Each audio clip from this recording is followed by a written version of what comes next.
Alright, now let's finish pulling this carb out of here. First we'll take off this breather tube here. I'll get it out the way. Should be a 12 millimeter. There we go, for the choke. Or the fuel enricher, technically, because it's not choking off the air, it's actually enriching the fuel. There's that. Just a plastic nut.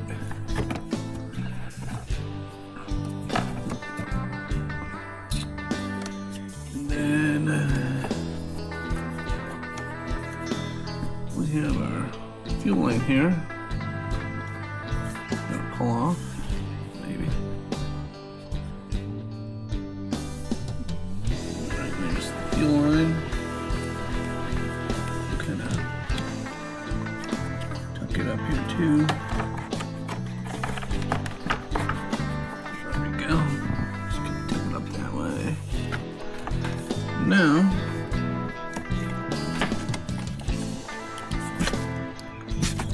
here's the overflow tube where it was leaking out of. Looks like it's leaking out of the full ball gasket as well. I will go to the other side, disconnect the throttle cable, and then this should come out. Alright, the first step to taking out the throttle cable is getting off this little inspection plate here.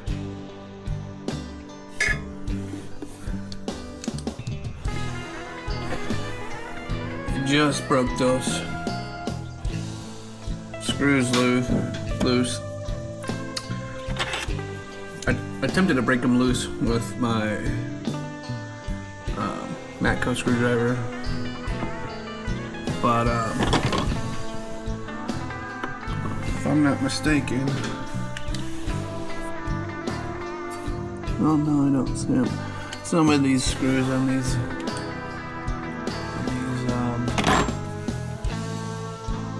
Japanese ATVs, I'll have a little dot on the screw because they are a JIS Phillips screw. So I really recommend these vessel screwdrivers. Not only are they JIS screwdrivers, but they have these. Let's see, they have these serrated tips that really help you bite the edge and kind of prevent cam out, because those babies were tight. Before I got these screwdrivers, every so often I'd have to get a pair like needle nose vice grips just to break them loose on some of these overly tightened screws, or screws that ain't been broke loose, you know, since they were new.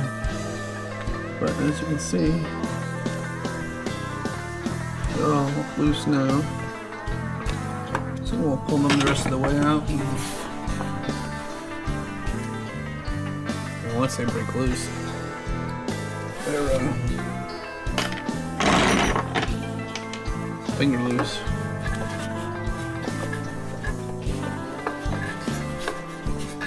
But I can't say enough good things about those vessel screwdrivers.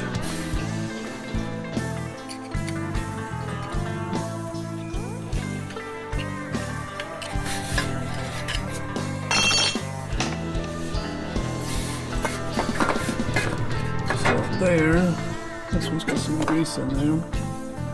Here's your throttle cable.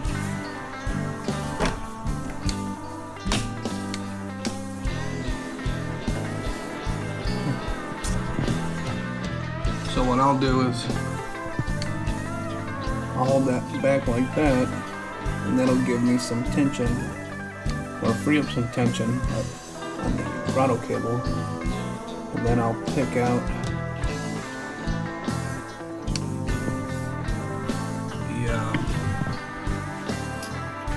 little retainer there. Let's see if I can't get you set up so you can see it. Let's see. There's a lot of grease on this one. Sometimes a 90-degree pick as well. Maybe it's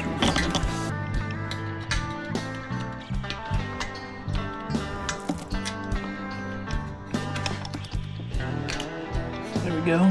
See that?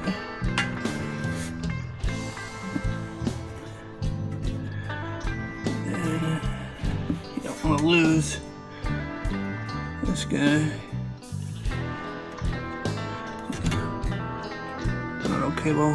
There's that little hole. You're gonna pull that out, and then we'll be able to back the throttle cable out. So if I pull the carb through here, maybe gonna have room. I'm gonna have to go through the other way.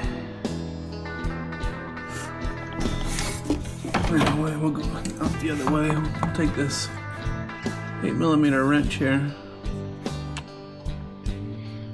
Need to break that nut loose here. There it went. So once you break that loose, you should be able to just spin this right off there and pull that throttle cable through. So on some of these I've seen where this tube here will spin out of the carburetor, or on this particular one, the throttle cable will spin off this tube and the tube is pressed into the carburetor.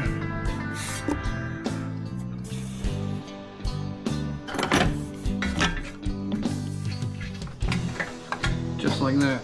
So now we have the throttle cable. Carburetor's loose to come out the other side.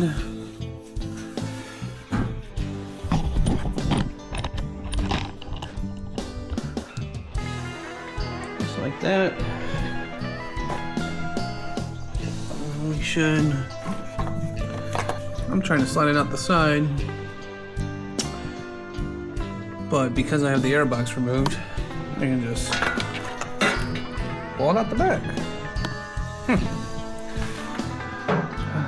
It's easier. Always more difficult when you're trying to paying attention to what you're filming as you're trying to figure out what you're doing. But we got it. Just by trying to figure this out. The airbox wasn't removed. Could we pull it up the side here? I believe we can. Let's just be a tight squeeze. Yes. Okay. So yeah, you can pull it out this side or the back. Take out the airbox. Either way will work. I figured I might as well find out. Since we're here. Now, we'll get this thing taken apart, cleaned up. Alright. So we got our Yamaha Kodiak 450 carburetor here. And we'll start breaking her down. Getting her ready for the tank to be cleaned.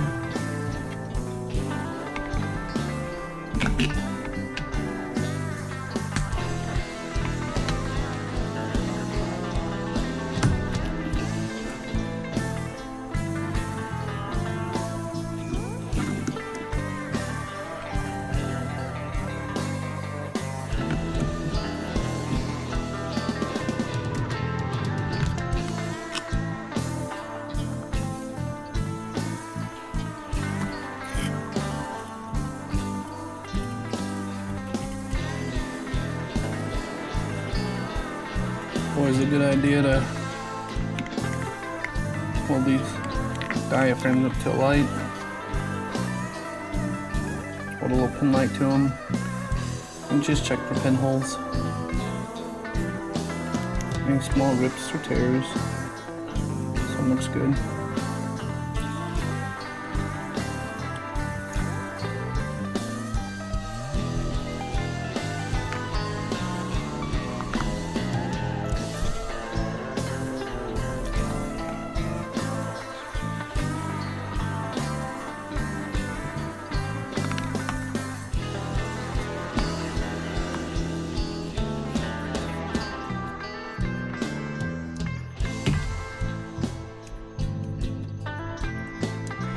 This little cover is for the air cutoff valve. Just be gentle here.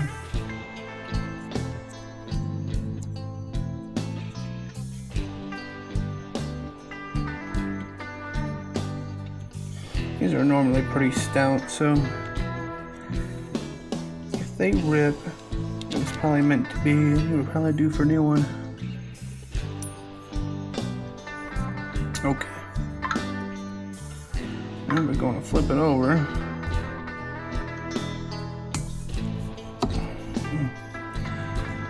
That was pretty tight. Again, these vessel screwdrivers. These tips are a lifesaver. Anybody who's planning on doing more than one carburetor, it's worth the investment.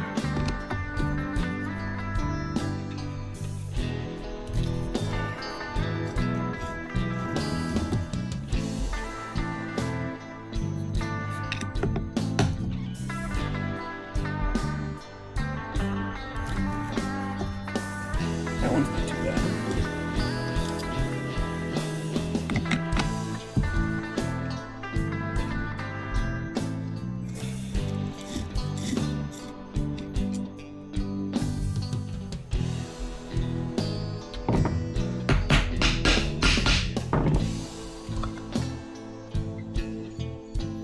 There we go.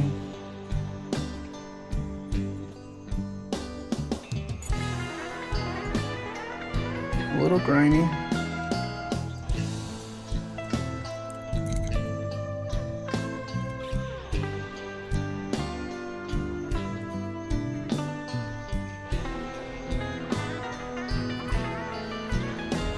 We got this titanium screw for the flow pin. It's a little tight.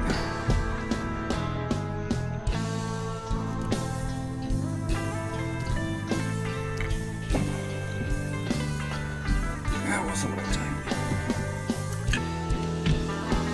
Okay.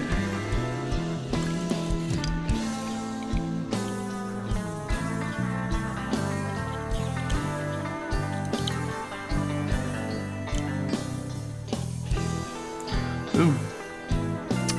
You can see why that's leaking right there. I wish I could get that to focus. That proper float.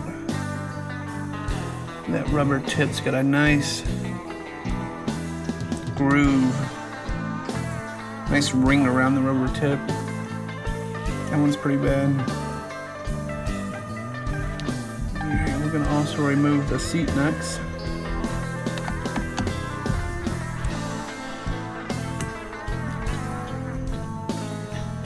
Together is what you commonly hear them call as a needle in the seat.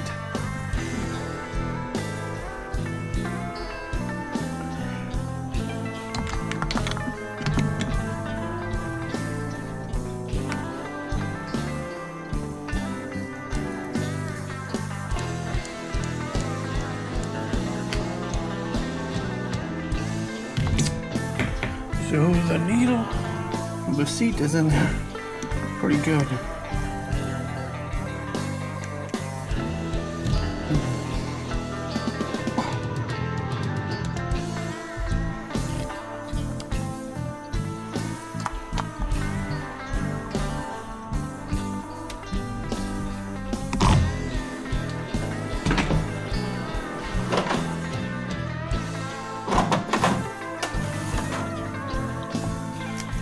I'm gonna have to put some vice grips on that one.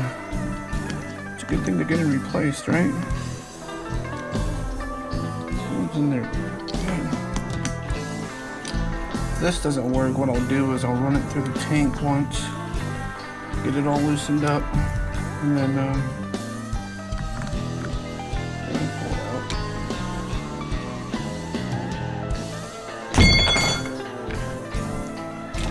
Yep, I'm gonna run that through the tank. Get it nice and hot. Break down all that corrosion before we do any more harm to it. Good thing they're getting replaced. Now, pull out the rest of the jets here.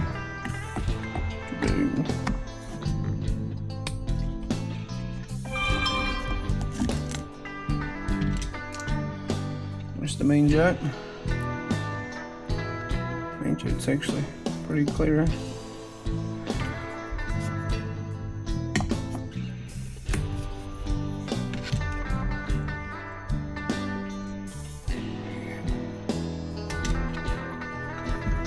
Here's the little highlight jet, which is probably plugged up pretty good.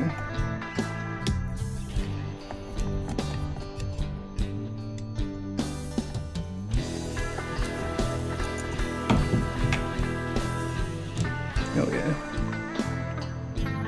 You can't see any light through it. The atomization holes aren't too bad, but the jet itself is plugged up. Alright. Now we're gonna remove the emulsion tube.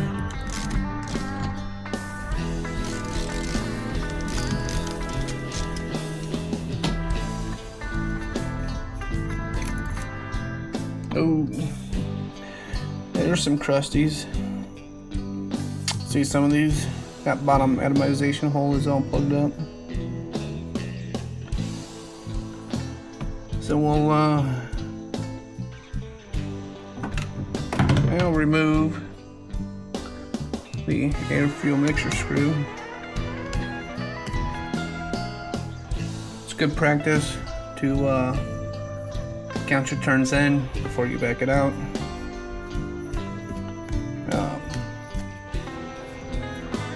I've done enough of these. I'm going to set it about 2.5, 2.25 turns out, and then do an auto drop.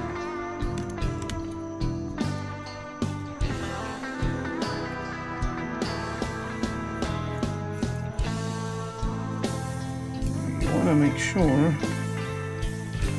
Sometimes I can just take it and tap it. Other times, everything wants to stay stuck in there. We'll get the spring, and there should be a washer and O-ring left in there. Little pick. There's the spring. Now this is on the intake side, or on the engine side. The mixer screw, and the mixer screw is pointy to a needle, so it lets you know it's a fuel screw. If it was on the airbox side, and the screw was like on this side here or here, and it was blunt, like flat on the tip, then it'd be an air screw, and it most likely wouldn't have O-ring and washer. So I have seen them have them before. Most of them don't if they're on the air side. Come on, get out of there.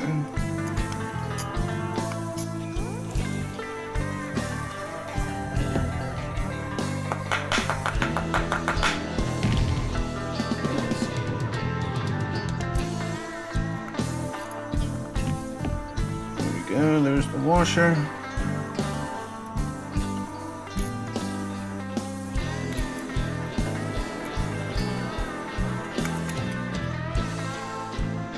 And the O-ring. Yeah, always make sure you get those out. Seen guys put new ones in and forget to take the old ones out. So always make sure you do that. Alright, so we're gonna get the stuff in the ultrasonic cleaner and get her prepped for reassembly.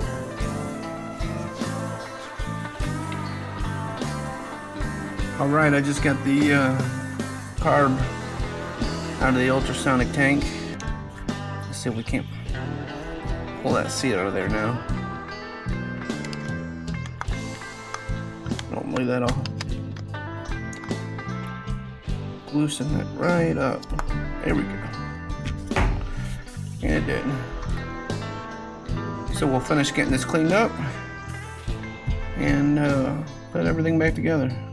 Alright, we are all cleaned up, fresh from the tank. Let's put this back together. Got all balls rebuilt kit. O-ring for the emulsion tube. Like to use a little grease on it.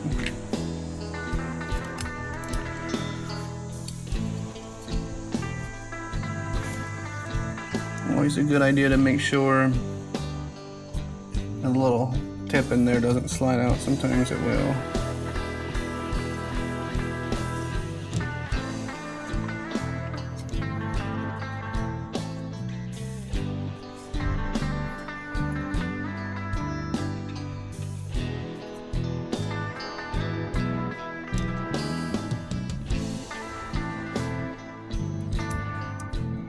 Just like that.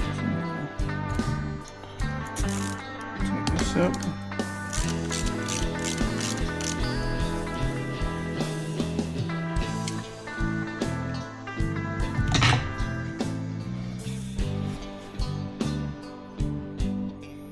Make sure we got the main jet here.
In there.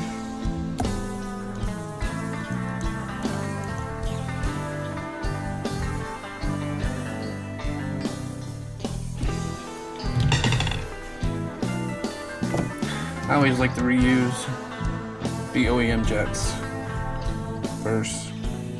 There's been rare occasions where I've used an aftermarket jet and just the setback or the atomization holes, something will not be machined properly, and it will cause you to have some funky idling issues or hesitation issues. And if you can save them, always reuse the original jets. Anyhow, sometimes that goes along with the needle and seat, but ours was pretty bad, so it needs to be replaced. I've been having decent luck with the all balls repair kits. It sits in there nice and flush, so we can get that float height set right. Should be fine.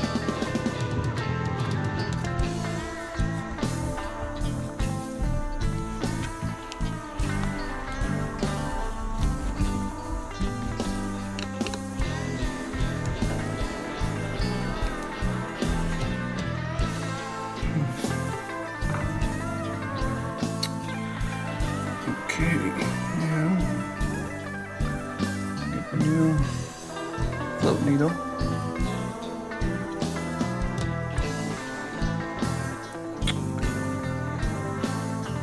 Good idea when you're putting a new needle on the seat from an aftermarket company.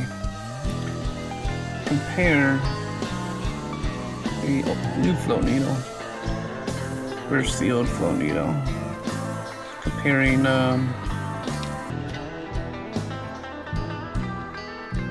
well, if I can show you here. Comparing how far it's recessed here, the spring-loaded pin here, how long the pin is, all those little differences though. Throw off your float height and you'll need to reset it. So I don't know if the old one and the new one looks fairly close to the naked eye. And you may get lucky and able to reuse the old float height without having to touch it or make any adjustments.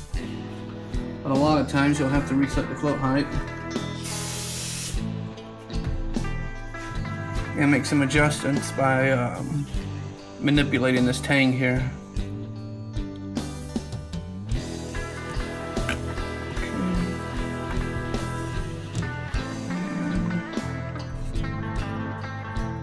Float pin, just slide that in there. And we put in the Phillips screw that retains the float pin. Get that here.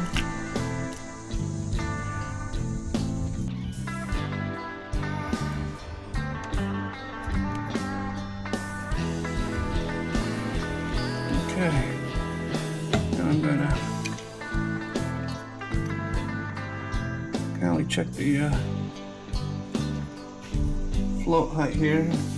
So you want to let that float just free fall like that, and then slowly tilt it back until it just, that needle just rests on the seat, not compressing the little spring-loaded tip, just resting on the seat. And then you can take a set of calipers and measure from the base of the carburetor here to the top of the float. And this one's supposed to be at, I believe, around 13 millimeters. So let's see where we're at.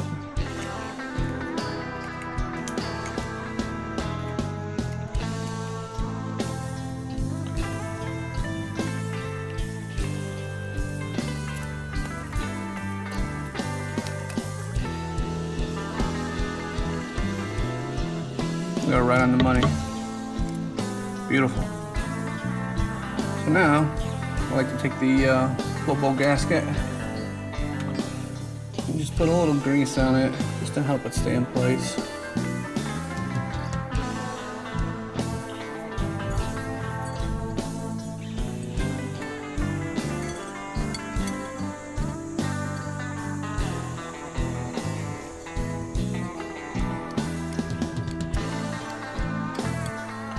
Sometimes if you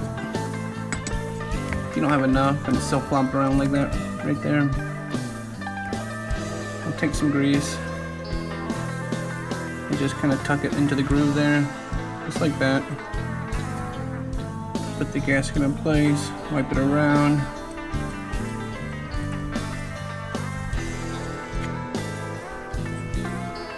So now it's staying in place. Just make sure you go in and wipe all the excess grease out from the inside of the bowl.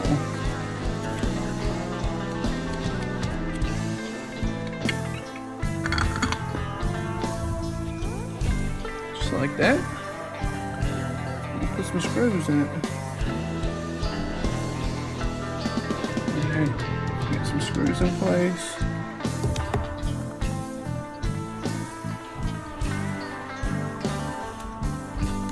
Them up.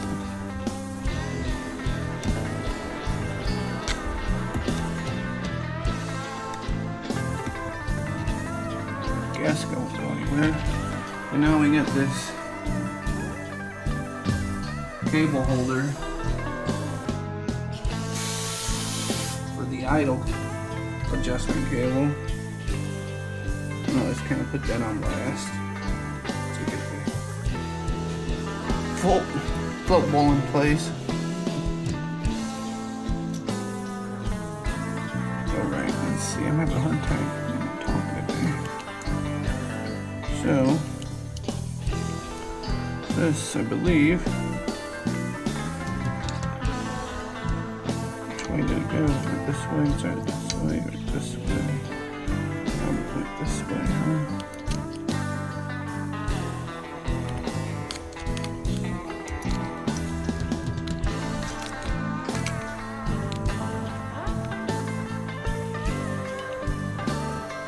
Just like that.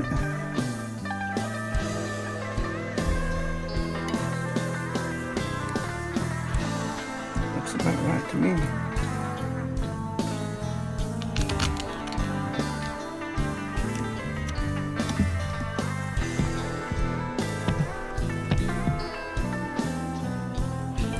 See, a lot of times you can see where these tabs have been resting just to make sure you got it in the right spot. They'll leave little wear marks. Or you can look at the service manual if you need to.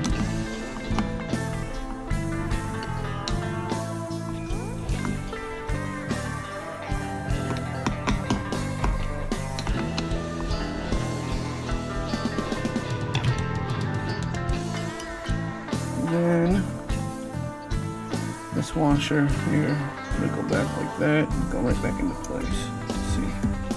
Beautiful. Love it. Love it. These carbs, these are supposed to have little tits here to hold this gasket in place.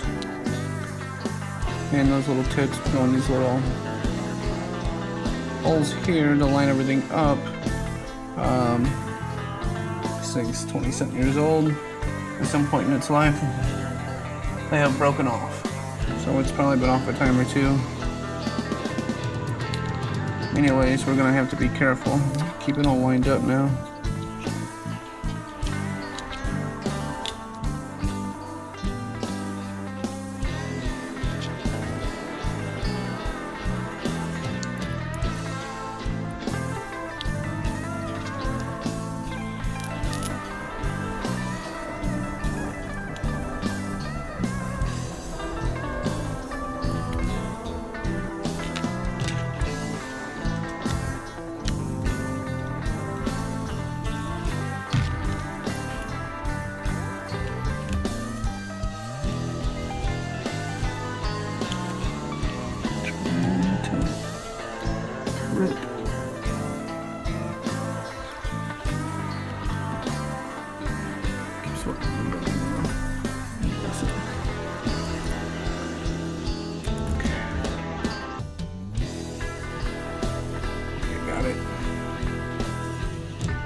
Hopefully,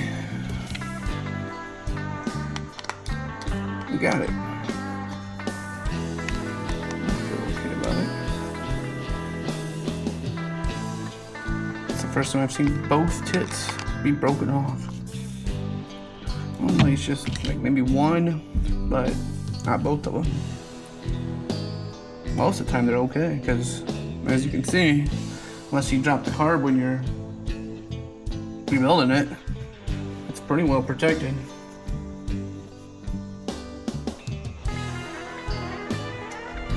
Now, the only thing we have left is the air fuel mixture screw. So,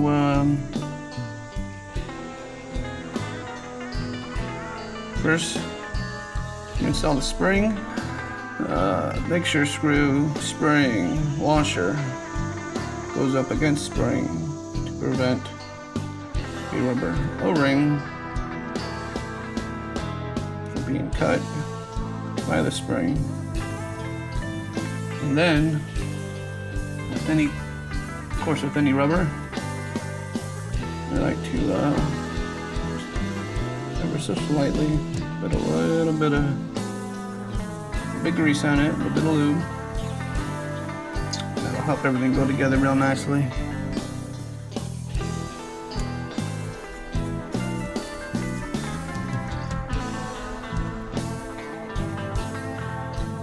And now we take our adjustment tool,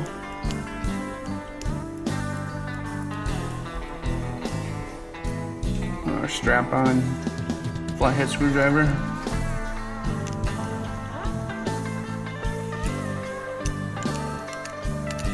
and I like to adjust it to start out with about 2 1/4 is a good base setting.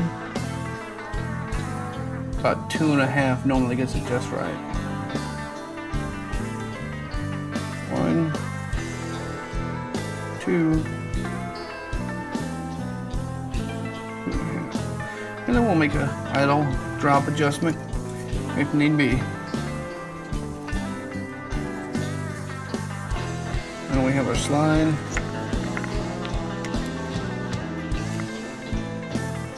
Make sure you line up.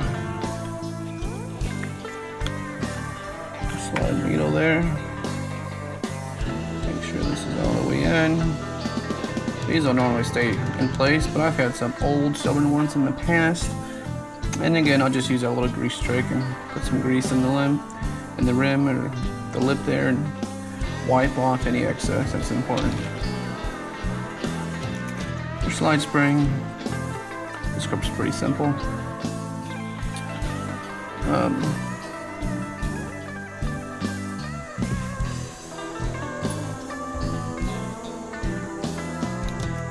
And then your slide cover here.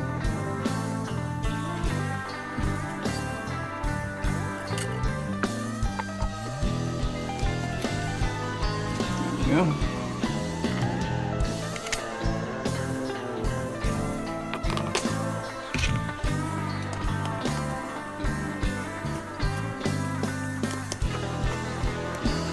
Put your 2 Phillips screws in, snug them up. And Kodiak 450 is a pretty simple carb.